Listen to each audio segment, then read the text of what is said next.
Hi everybody, this is Carrie with Southern Sass Vinyl. Today I am going to be removing a print head from an XP15000. This is actually a printer that I had got to convert from somebody. They had tried to convert it themselves and they had ran ink through it and it wasn't completely converted. The firmware and stuff wasn't installed correctly and it messed up the print head. So I'm going to take the print head out of this. The carriage and the other mechanics of the printer work great. It's just the print head that's messed up, and it's totally messed up. I worked on it for about 8 hours, and I never could get the black, magenta, and cyan unstuck. Oddly enough, the white channels worked fine, but the black, magenta, and cyan did not. And so I finally gave up, and just after talking to the customer, we confirmed that this is just a dead printer and there's nothing that we could do with it. She did not want me to ship the printer back to her, so instead I just refunded her, and so I kept the printer. And so I'm going to try something. I don't know if this is going to work. I'll do an update later on once I get everything converted over, but I actually have another XP that is mine, that the print head is fine in it, but it keeps doing a paper feed error. And it's doing the paper feed error even with just plain paper coming out of the paper, what do you call this thing, the paper tray on the bottom. It's not just the rear feeder, it's the paper tray itself, and I cannot get it to print at all. I've worked with it, and I just cannot to figure out that error. And so I just got tired of messing with it. I cleaned the print head real well, and I set the printer to the side, and it's been sitting for about 3 or 4 weeks now. Excuse me. So my game plan is to try to take the print head out of this one since it's blown, and replace it with the print head in my machine and see if it will work. It's kind of an experiment. I don't know if it'll work, but I'm crossing my fingers. So this video is really for anybody who wants to see how to remove the print head from the XP15000, because it's a bit of a process. So you're going to get moved around a lot. I'll pause a lot to try to re-angle the camera, depending on which end of the printer I'm working on and depending on kind of what angle I need to get at. So some of the tools that you're going to need is you will need a flathead. You will need a Phillips. I just use a convertible one. You will also need a small Phillips because there's some really tiny screws in there. Excuse me. You're going to need a little hook. This is only going to be used to get part of the print carriage out, and I'll show you that in a minute. Of course, you'll need napkins because it can get kind of messy. And there may be a few tools that I'm forgetting that I will show you along the way. So let's go ahead and get started. So the first thing you're going to do is you're going to slide your print carriage over. I'm trying to get it all the way. Let me tilt you to see if I can tilt you up and tilt you down so you can see what I'm talking about. Okay. So do you see this little thing right here? This is just going to pop out. That's what this little hook thing's for, and you just pop it in, and it literally just pops. Whoops! Pops out. Sorry, it flew. Hold on, let me grab that. Okay, so here it is. And if you look on the back of it, this is the back. It just has some little bumps, and it sits down. Let me see if I can point to it. And it sits down, back down into these little bumps. And all this does is just covering these screws. Alright, so once you got that out, don't lose it because you will need it, otherwise your cartridges will not fit back into your printer. So set that off to the side somewhere. A lot of times it's really messy because when you're cleaning your printer, your cleaning solution and ink and stuff gets up underneath it. So when I clean my printer, I go ahead and I take this out and I set it to the side and I clean it also. So I'm going to set that off to the side. And then we're going to move the print carriage, and let me move you backwards again. Sorry about all the shaking. Like I said, it's It's a lot of moving parts here.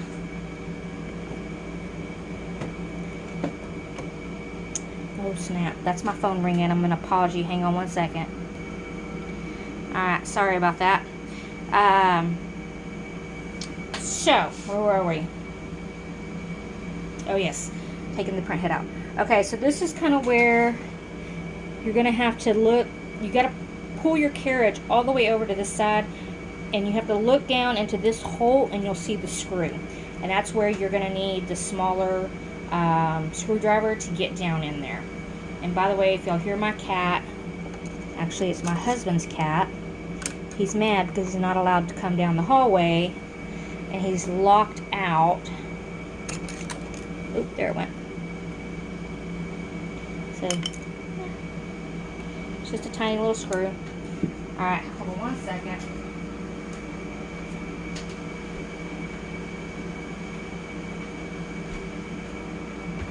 Here's another handy dandy little tool. This is just a magnet, and it's on kind of the telescopes, and so you can pick up your screws when you drop them. Very handy. I use it a lot. It's been a lifesaver.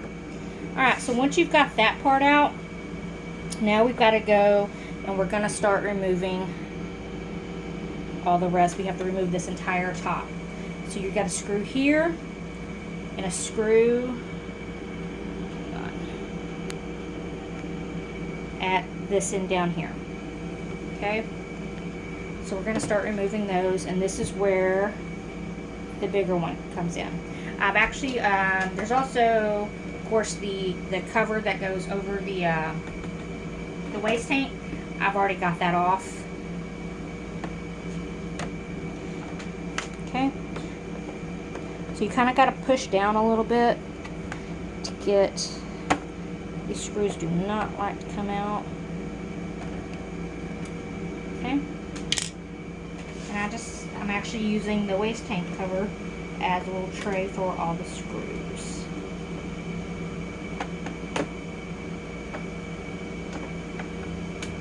Okay, another screw. Alright, so now this part right here, I'm missing the screw. There it is. It just pops off. Okay? Like that. Set this off to the side. And in here, this is all your electronics. And you do not want to touch any of that if you don't absolutely have to. Okay?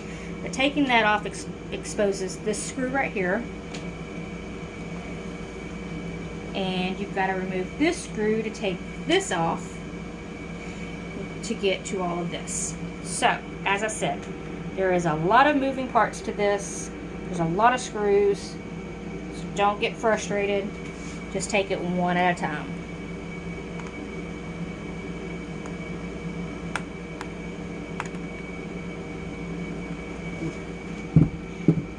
This is where you need your little one. I forgot. It's a little bitty teeny tiny screw.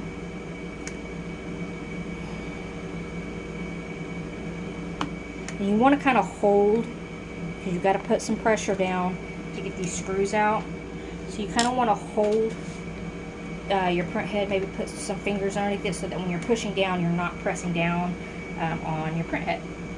Alright, so once you've got that out, here, it slides right out. Okay. And you'll see there is,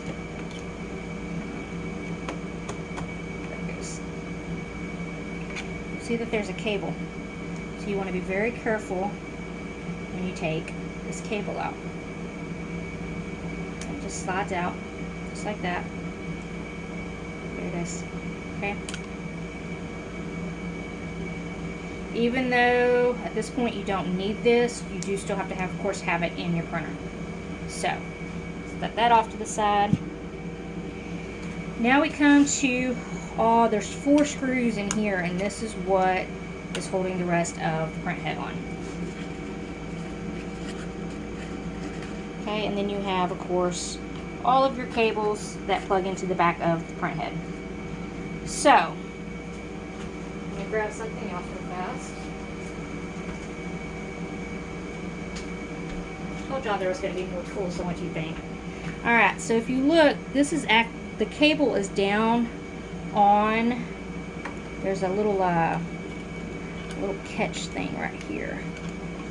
And it's held in place by this little, I don't know if y'all can see that flap. Okay, you just kind of want to get something, I use, this is my Cricut spatula thing, and you just kind of want to get it over here in the corner somewhere. You want to be really careful not to, or over here, wherever, and slide it back, because there is, you can hear it, there's actually some adhesive stuck to the back of this that you actually have to get off of the print carriage. And I just use, like I said, I just use this to kind of get that adhesive. And then what you do, okay. One other thing that I do suggest is a piece of, this is just a blue shop towel, but they're lint free. So I'm going to get a little piece of that and a small piece of blue painter's tape.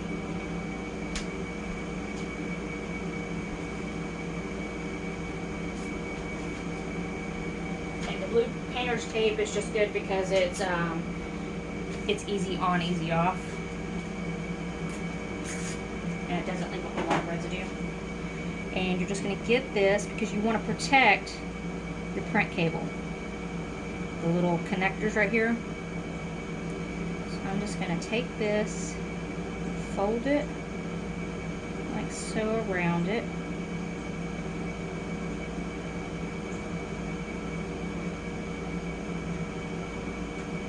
Okay. There. And that just protects your print cable from any cleaning solution or anything that you may have down in here. Because you're going to be surprised when I pull this out. And I cleaned this extremely well before I did this, just because I wanted to make sure there was no loose ink or anything in here. So let's start taking out these 4 screws. And the screws are all in the corner. Again, I'm using my, mine is magnetized, but the magnetized part of it is kind of going away. But it's just a smaller, and just start removing your screws. And again, put your fingers kind of underneath it to support it, because you got to push down a little bit to get your screws out. Hold on one second. I'm going to pause you again. My phone is ringing. Alright, sorry about that, I'm back. I did pause the video though, so y'all didn't even know I was gone. So I actually have an app on my website called Lucky Orange that lets me chat in real time with customers on my website that need help. So when it dings, that means that somebody needs help. Alright, so I'm going to continue to remove these screws. And I do not speed up my videos. Just because when I first started DTF and I was watching all the videos and I was trying to learn about the printers and stuff, it seemed like everybody was in a hurry and everybody sped up their videos and went and edited them, and it just made it really hard to follow. They were like, oh, you don't want to see me removing these screws? Well, yeah, actually I do. I'm a step-by-step person and I needed to see it, so I try to do that when I'm doing my videos. Alright, so I've removed all 4 screws. I've unstuck the cable. Let's see if I can do this. Make sure it's all unstuck here.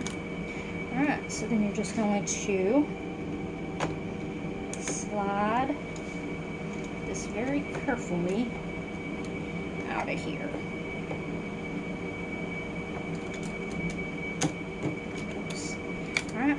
And there is your print head. Okay, so once again, it's stuck to the side. There's like a little piece of adhesive back there. Okay, So here is all your cables. I'm hoping that this is picking up. I'm right-handed, so I'll kind of have to do it. And you're going to very gently pull each one of these out.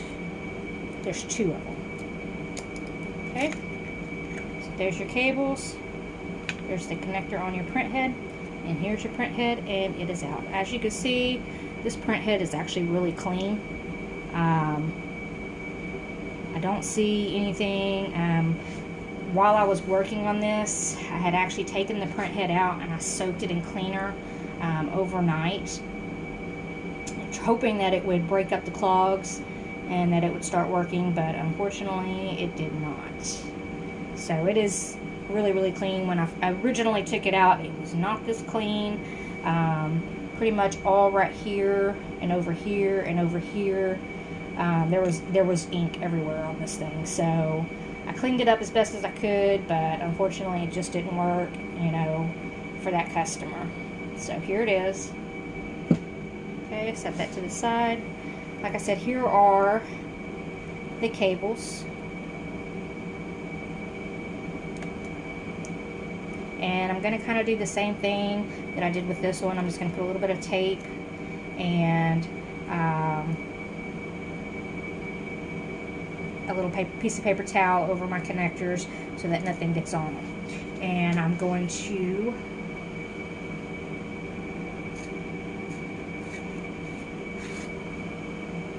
start taking my other printer apart.